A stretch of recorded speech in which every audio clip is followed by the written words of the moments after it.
Hi guys, welcome to another episode of Devongunsmith Diaries, and what we have here is a Kofs 12 bore and it's in for a gun fit,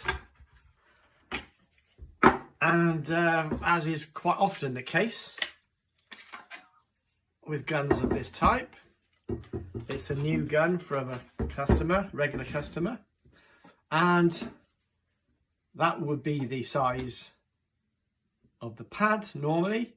And to make it so that it's got a resale value, keep the length the same and keep that pad, I'm going to fit a 12mm kickies grind to fit there.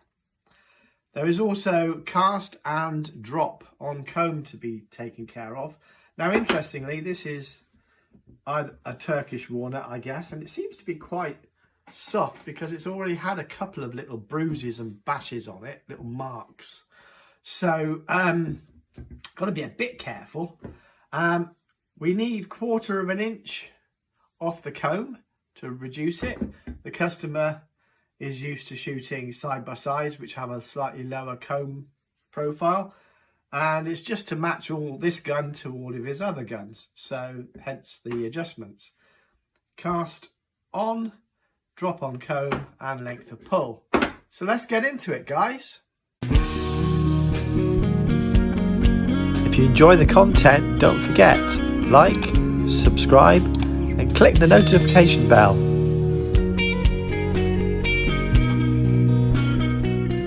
Right, so just remove that and just establish what size. Right, it's a bolt, so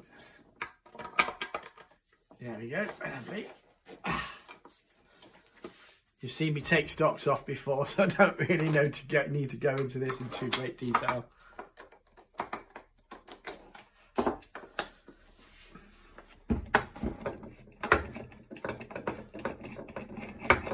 Nothing new there, just another stock removal. So by way of a review, this has the makings of a few of the similar usage points of various different guns, some simplified and some, it's a derivation of various different Italian guns, if you like, but notably they have extremely hardened sears, which takes some adjusting when I've done them before. Nice sear lifter on the trigger and all the usual stuff. I actually quite like them. Can be a little bit garish, but for a budget over under, excellent value. So let's get into the stock adjustments. As I said, there's some scarring already, and the customer noted that the choke key was dropped here and left a mark, and it was only a light drop from a couple of inches above it. So we've got to be a bit careful, because while it looks, I don't know, I'll see if we can get this in the camera view, it's got what looks like a really nice grain to it. I'm hoping that's not one of those clever transfers that have been applied. Sometimes they use let's just see. So you can see that how that rolls through there. It seems to follow the natural grain, and if you look inside you can see grain runs as well. So I'm trusting that that's actually the real grain and not just a transfer effect. I sincerely hope it is anyway. We'll see, because there's a likelihood if I can't get it to bend, I will have to grind this comb down. So we will see. So I did do a bit of rubbing down on this corner here with a bit of wire wool, just to see if it erased any grain effect, if it was a grain effect indeed. And it seems to be consistent, so hopefully if I have to grind it down, then there's always the hope you can get it to bend, but as there's a stock bolt that sits right there within the body, right up to here, it means bending down is quite difficult to do, because where you'd normally bend it in the wrist, it's got a support which will pull it straight again when you tighten up the bolt. So the usual way is to grind down, and I am kind of minded to do that, to be fair. It's longer, but it'd be quicker because I'll end up doing it once instead of twice.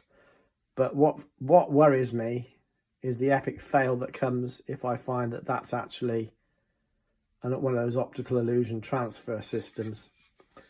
It doesn't have FX on it. Some of the Fares and Lincolns use an FX system, which is basically like a laser etched sort of effect. Don't know how it's done, but it's clever. I'm hoping that that is the real deal and not... You see, it doesn't show there. It swings round and it shows. So, yeah, fear of effing up, really. That's all. When it's one of those transfers, you always have a worry. Because this has got some of the looks of the Fair Resini designs, I know Fair Resini that operate under the FAIA. Say that again.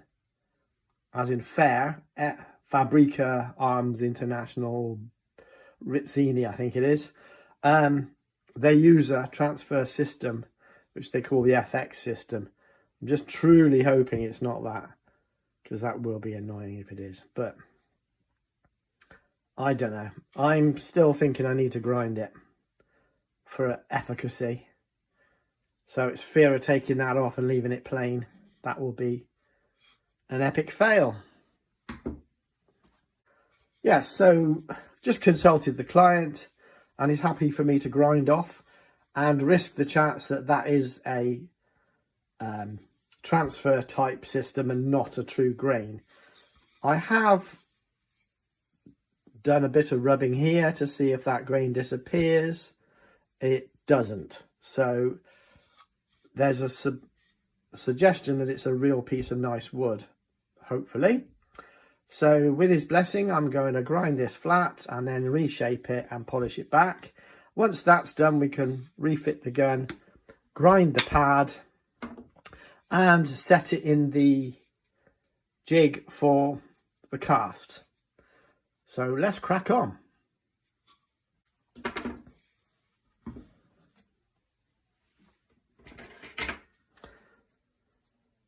So the adjustment is 6mm or 1/4 inch or thereabouts. So okay, so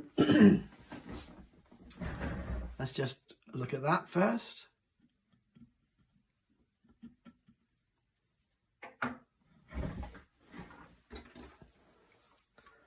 So our first mark is across here. We basically grind that flat, and I will mark the 6mm all the way around with some tape so I know where to take it to, and then we will essentially put a chamfer on this here. It's all kind of done by eye at this point, and you can measure that when you've got it in the gun. I can use my calipers to measure the drop with this in relation to the rib and measure that point there at heel, and you can do all kinds of things. Anyway, so let's just crack on.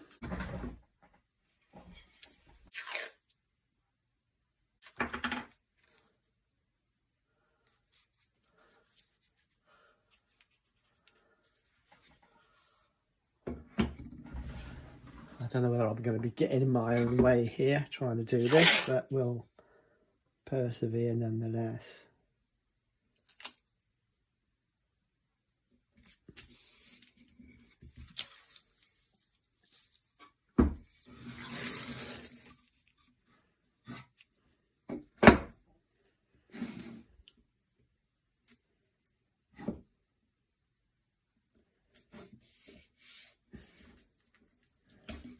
Now, this is just more of a guideline than a rule. So I've got that there because then I can see how far I need to take this down. But obviously I'm going to be shaping those shoulders. So it doesn't matter if it's slightly off as long as the volume is taken out. And if you look at it in a line, it's slightly low there, but that is nearly there. I'm going to do it again. It takes a minute to get this aligned properly, but these are just guidelines for me to work to while I'm grinding on the... So I offer it up by eye, and you can see that that's... We'll get it correct for the camera. It looks about right there. I can afford to take a bit more there, but it's on the money there. Okay. I guess you want me to see, you want to see me grind it, don't you? You like me to see, you like to watch in trepidation, like a scary movie. Let's go grind that down, boys.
That's good.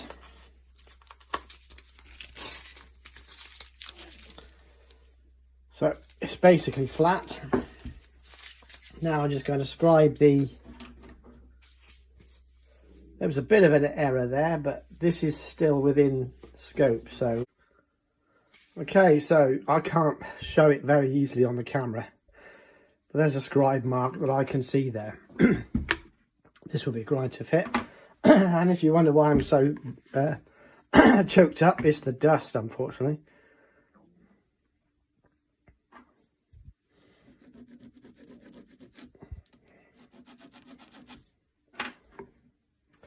I can see it, but only just. It's not a great... I'll have to see if I can clean that up a bit. Yeah, you can see that better now. So now I need to put some guidelines for the radius grinding. Now this will be more on that sort of basis.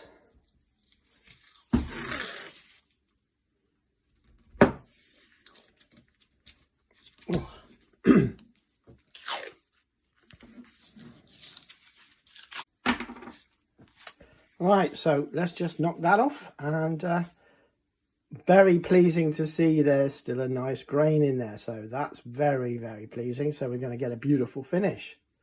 Happy days.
So yeah, done and done. There's a bit of profiling needed to be done here by hand, and a bit of a blend here and here.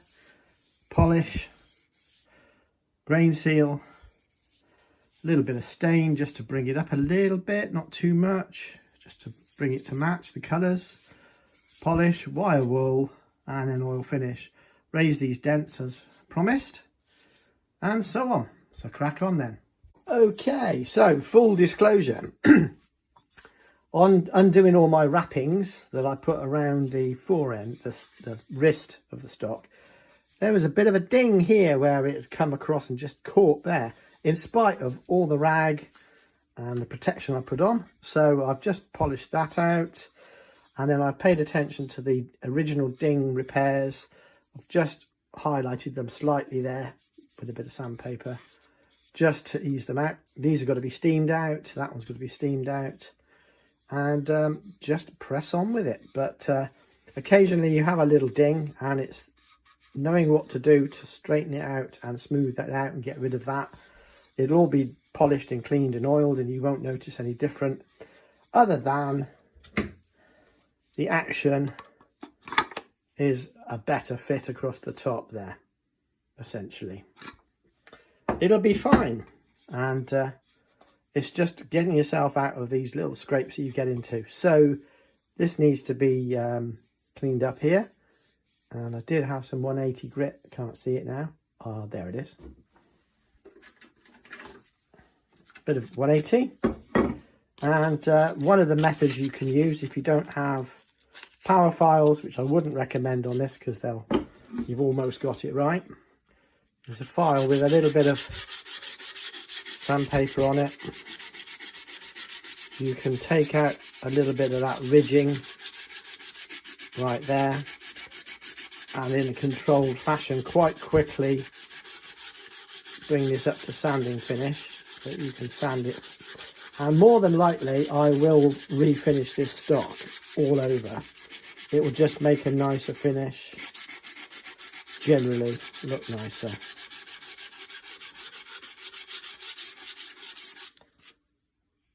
Using your finger, there's a bit of a blend going to be going on there. And same here. Obviously using a flat former behind the sandpaper means it doesn't bulge out or change profiles. You can use sanding pads, which do help immensely. There's a bit of profiling I need to do here, which I will do with the orbital sander because it will be easier to do. It's not a lot needed, just to make it just a little bit rounder there. But I find when I'm using the orbital sander, that works best. And this actually reminds me of my first ever video, almost a year ago now. Well, probably a bit more than a year ago, when I actually did very similar work to a Perazzi, and lost the footage because I was a newbie and didn't know what I was doing properly and screwed up the video. But this is very much the same work, and isn't that beautiful? That lovely, almost cat's eye effect, or bird's eye maple almost, but it's beautiful, isn't it? It's no, it's cat's eye, isn't it? Anyway, it's gorgeous. He's very lucky customer to have such a good gunsmith. No, to have a really nice piece of wood.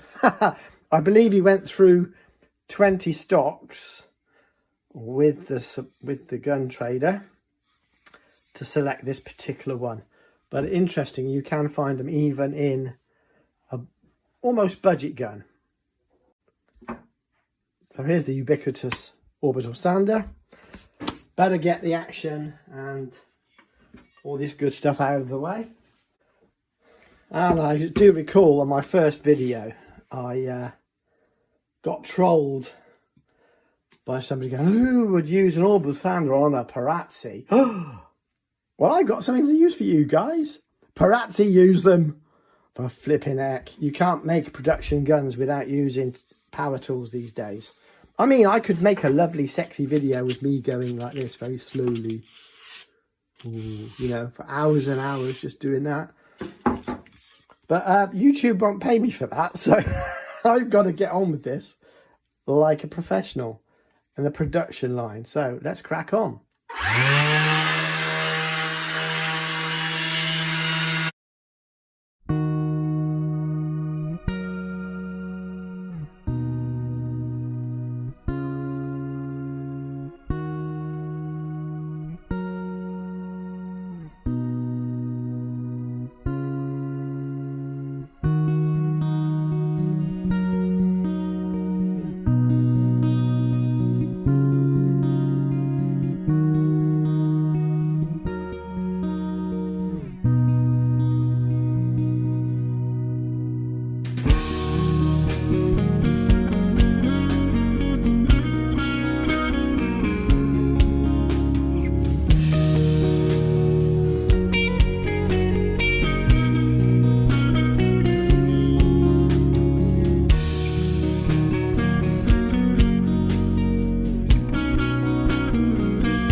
There, and I need to get a clean, fresh sanding block probably. So if you've got a blend like that, leave that fairly sharp, because when you do that you can blend in stains and things to that point, and it doesn't show so much.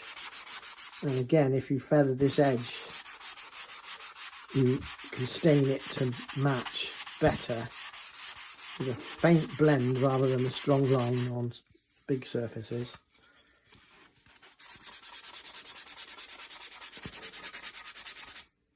And everything gets done by feel. Feel your way through so that you know where the high points are.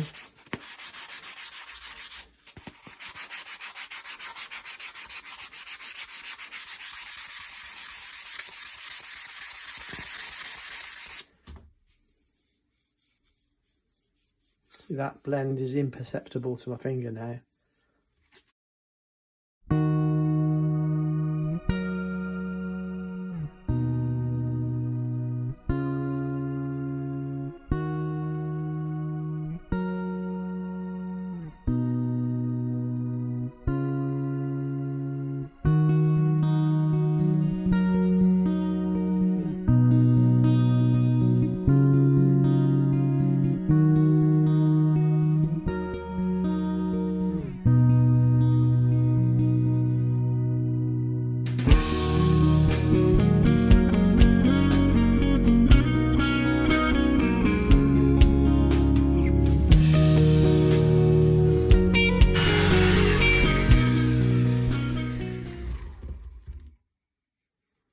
A slight grain there, I need to just polish that out.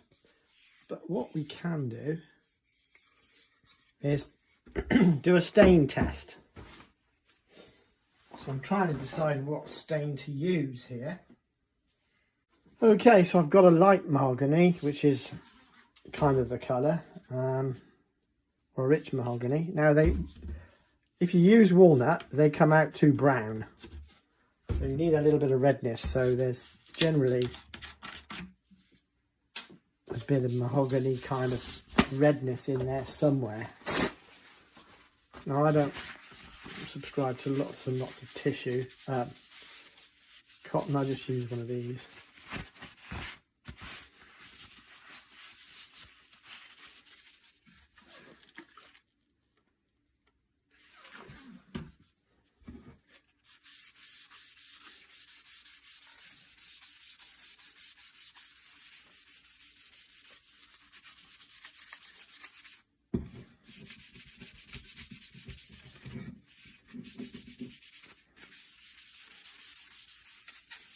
And immediately, I don't know if it comes out on the camera, you can see the grain, lovely, but it's too yellow. So it's not the light stain, which I would use for lighter jobs. It's going to be the darker, richer stain. So let's crack on with that.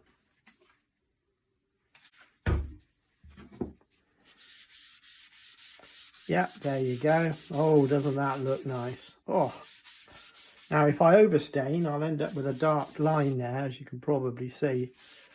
So I won't be doing too much of that. But that's a fairly good match right away. I'm only covering these up so that I can use them as sanding disclosures. When I mark it up, if I stain it, it's actually, I can now use that for, see where the high and low points are. But doesn't that look nice? Just with stain only. We're almost there, guys. So we need to do a few bits more here. You can see immediately the high points arise. That's not a bad blend there. Needs a bit more polishing in that. This is where I need to start bringing in the wire wool. That's not bad. It's taken the stain beautifully. And that's not bad either. I've yet to steam out these bumps, but I'm using it just to test. So you can quickly ascertain how it's going to look. Oh, look at that. Oh, beautiful. He's got a lovely piece of wood there. Did well there. And that'll make a Kof absolutely beautiful. Lovely jubbly. Okay, so I've just steamed that one and this one. This one's lifted right up, but of course it lifts the fibres as well, as does here. So I need to now be patient and let this dry thoroughly before I just lightly dust that. You can't see it, or maybe you can. There's some grain raised there, and it's got a rough grain raised finish there. So got to be very patient now. Let that dry out thoroughly. Perhaps while I'm just going to continue blending here off camera, but you see how it raises the grain if there's a little bit of moisture on it. So it needs to be allowed to fully dry. I'm going to continue working on here and then let these dry, and then I'll buff these out as well with some wire wool, bit of grain sealer, and then wire wool again, and it'll be back to clean and sealed wood.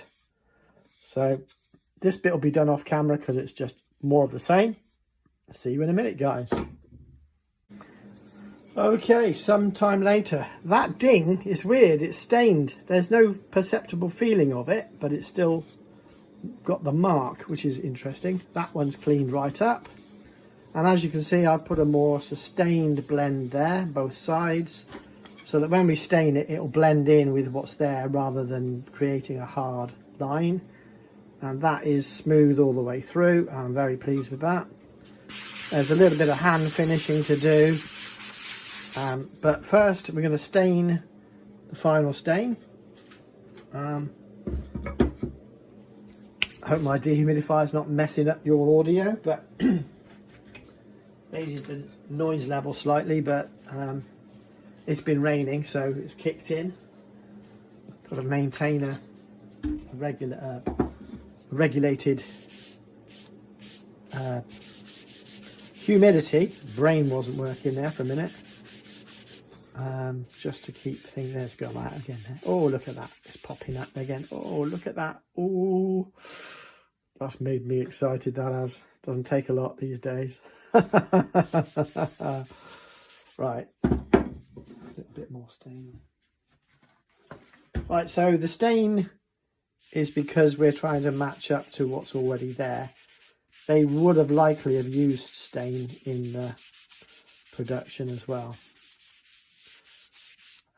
But just in the interim stages, just to get a blend, I will probably apply more stain as it dries. But yeah, first coat, not bad at all. Trying not to over rub. That's a nice bit of colour there as well. Look at that. Oh, isn't it nice? It's actually quite expensive to get a decent piece of walnut. That's why I don't offer stocking, because there's a guy in Portugal that does it cheaper than I can do it, so I'll probably send my customers to him. I know that's nuts because there's plenty of British guys, but I had a customer with a Krieghoff, and a local stocker wanted £13,000 to stock it. Don't know whether it was because it was Krieghoff or something. It's still a gun at the end of the day. And it got done for £3,000 in Portugal. So, short trip to Portugal, get it stocked, boom, boom, boom, lovely. Absolutely beautiful work, by the way. Ooh. I reckon I could put a markup on that, do what the shops do, put a markup on that, organise the work, get it done by the other guy, claim it was me. Yeah, that would be false, wouldn't it? No, I don't do that. I tell my customers. It's like PCP air rifles. I now outsource that because there's a guy that does it and he's doing it all the time and it's only what he does. So I let him have the work. I stick to what I enjoy and love. Anyway, you can see that needs a bit of patience and drying, but oh, look at that. Zoom. Oh, look at that lovely grain. Oh, and it's the real thing, look, because it appears, disappears. A bit like cat's eyes. Oh, lovely. Right, so this is a little bit premature, but if I just burnish that a tiny bit with some 5-0 wild wool. I'm not lifting anything, but it is making it smoother. Oh, you can't see, sorry, zoom out. Just take those fibres off. Yeah, it's all right. I like it. I'd be pleased with that work if it was my gun. Right, so now I'm just going to try some button polish grain sealer, which is basically a shellac.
Okay, so it's got a nice seal on it. There's, as you can see, a little excess oil on the part that's clean, but this is still very much matte. And the oil, by the way, is purely there for stopping the shellac from pulling, catching or dragging fibres into it. So a bit of 5/0 wire wool just to knock all those fibres that are sitting up, that's causing the matting. So just a little bit of that. Now I tend to seal this before I do any further work because I find it convenient, but I don't do a complete job because obviously if there's any blemishes from grinding, I'll need to take care of that. But this is at least sealed,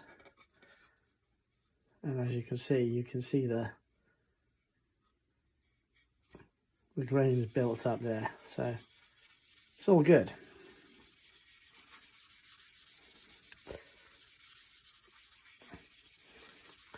I'm thinking I probably want a bit more stain in that, maybe, to lift that, because the stain raises these points, but we'll see. Yeah, they're there, so this shows. But the purpose of the shellac seal is, as a grain sealer, is to allow you to knock it back, as I am now. You see, effectively removing most of it. And the purpose of that is just to allow you to seal the wood, lift the grain.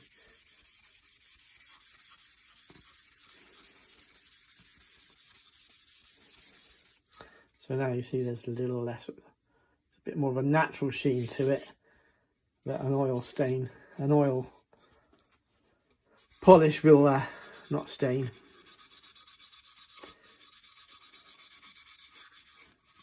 An oil polish will clean that up now.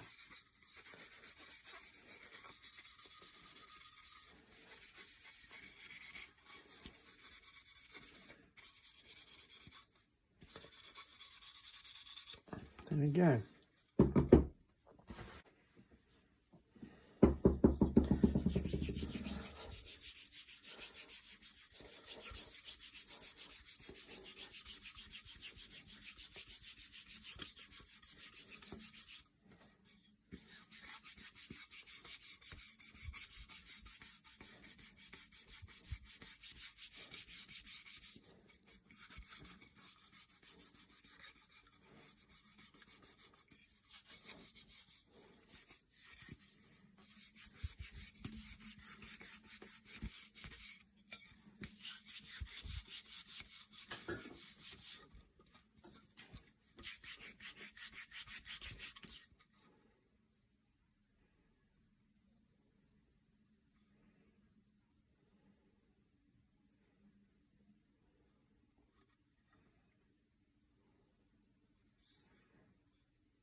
Okay, now now it's pretty much sealed up. Pop the stock on.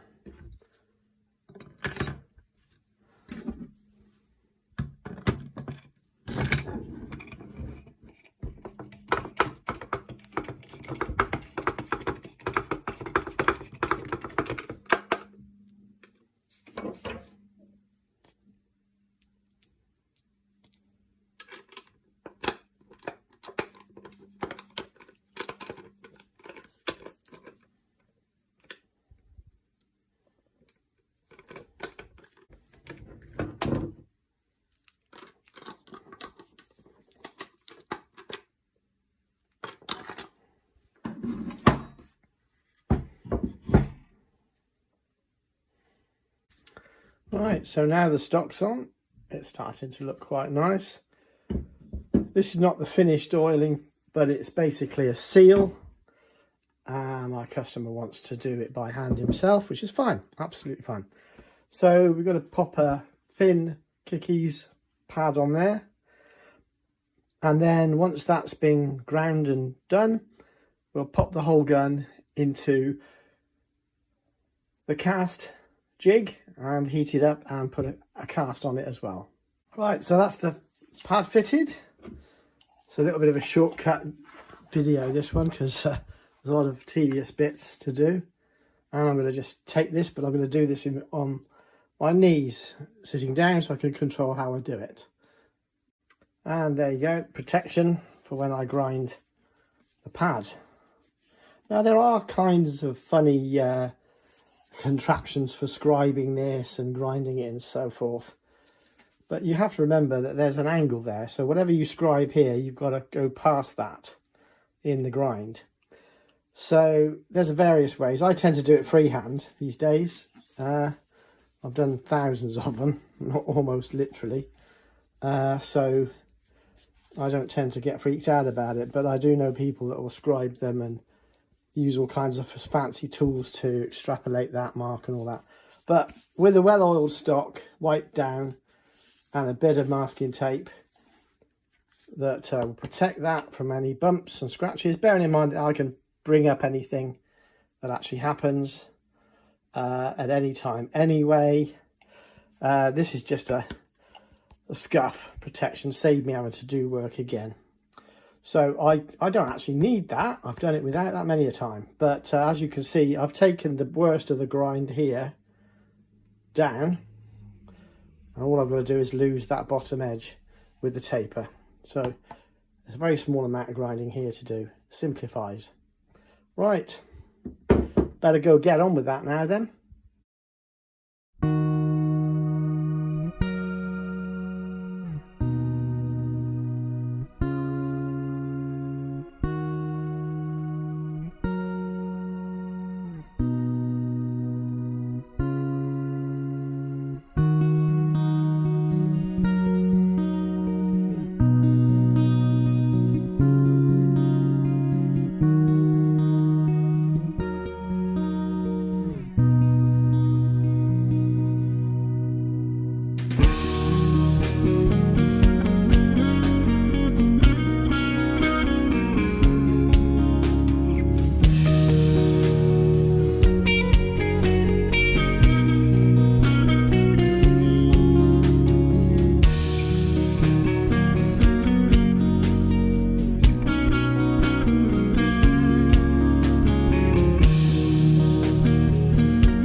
So just so it's understood what's going on here, these are all like 99% completed.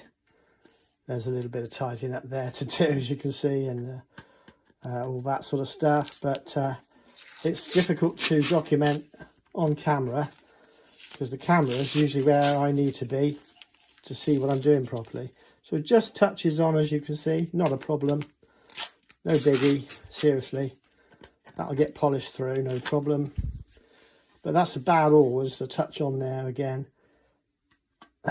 which is what that's for there. And you can see it's pretty close, for sure. Just need to rub that off there. Get rid of that tape. A tiny touch up there with a bit of wire wool, but there you go. It's there, short and simple.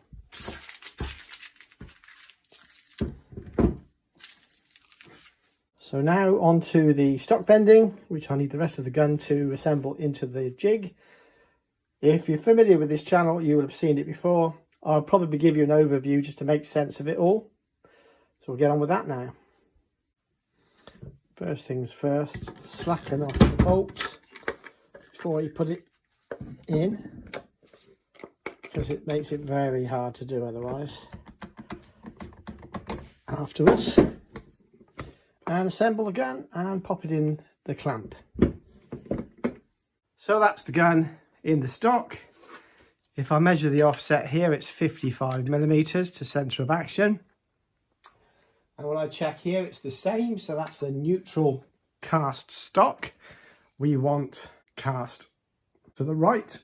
How we do that is we pop this little unit here on, and with a handy clamp,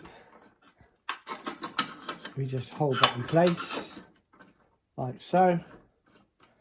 Put a tiny bit of tension so it stays put, and then we pop the lamps on, which will blind the camera, and let it warm through. The bolt is loosened in here.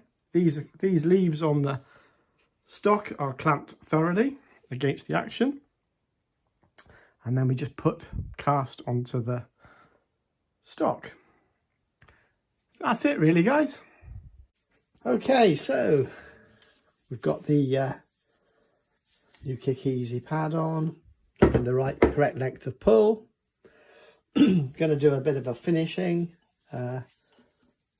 Still got that lovely grain effect going on. It's not an effect, it's the real thing, as it turns out, with the newly set and ground comb. So I'm going to do a bit of work. Obviously the cast is nicely set now. I don't know if you can see that, it sets nicely. So bit of wire wool, bit of oil, all the good stuff, and then we'll put it together and we'll be done.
And we mustn't forget the fore end either, so give it a bit of nourishment. Spread it across my hands a little bit. There you go. Just one drop will go a long way, so don't forget that, guys. Don't slather it in oil, end up with a sticky mess.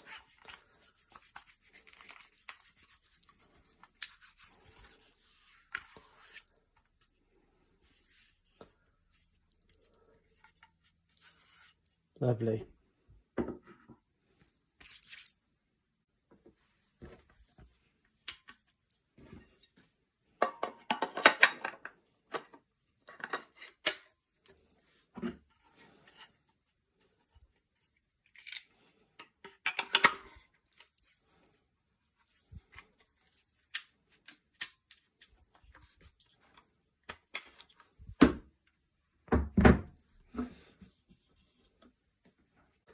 So there we have it.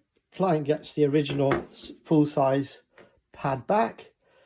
It's ready for him to shoot. Nicely oiled, fully gun fit. Everything's done. Till next time, guys. See you soon.